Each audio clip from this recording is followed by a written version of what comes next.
एक बार की बात है, एक लड़का था, बहुत ही गरीब। उसके पास महंगे कपड़े नहीं थे, महंगा फोन नहीं था और न ही कोई पहचान। उसके पास अगर कुछ था तो सिर्फ संघर्ष। वो रोज सुबह उठता, टूटी हुई चप्पल पहनता और निकल पड़ता जिंदगी से लड़ने। लोग उसे देखकर हंसते थे, अरे इससे क्या होगा, इतनी गरीबी में सपने भी देखता है। पर किसी को नहीं पता था उसके दिल में कितना बड़ा तूफान चल रहा है।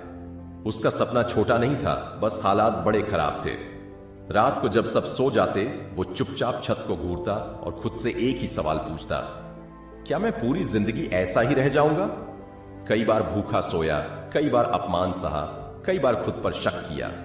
मन करता था रोने का, पर आंसू भी कर्ज लगते थे। एक दिन उसके पिता ने थके हुए स्वर में कहा, बेटा, हमारे बस का नहीं है ये सब, जो है उसी में खुश रह। उस लड़के ने पहली बार महसूस किया, गरीबी सिर्फ जेब में नहीं होती, सोच में भी होती है। उसी दिन उसने फैसला किया, अगर मेरी किस्मत कमजोर है तो मेरी मेहनत जिद्दी होगी। उसने बहाने छोड़ दिए, धीरे धीरे खुद को बदलना शुरू किया। लोग सोते थे, वो जागता था। लोग मजे करते थे, वो सीखता था। रास्ता आसान नहीं था, कभी हार के बहुत करीब पहुंचा, कभी लगा अब सब खत्म। पर हर बार उसने खुद से कहा, मैं हारने के लिए नहीं बना। वक्त बीतता गया और वही लोग जो कभी हंसते थे आज चुप थे, क्योंकि लड़का बदल चुका था। अब उसके पास दौलत भी थी, पहचान भी थी, लेकिन सबसे बड़ी चीज जो उसने पाई, खुद पर भरोसा।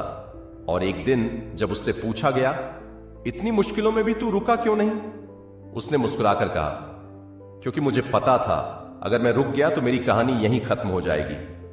आज ये कहानी सिर्फ उस लड़के की नहीं है, ये कहानी तुम्हारी भी हो सकती है। अगर हालात खराब हैं तो समझ लो, कहानी अभी बाकी है। याद रखना, गरीबी गुनाह नहीं है, हार मान लेना गुनाह है। जो आज सह लेता है वही कल चमकता है। तो उठो, खुद पर भरोसा रखो, क्योंकि शुरुआत चाहे जैसी भी हो, अंत तुम्हारे हाथ में होता है।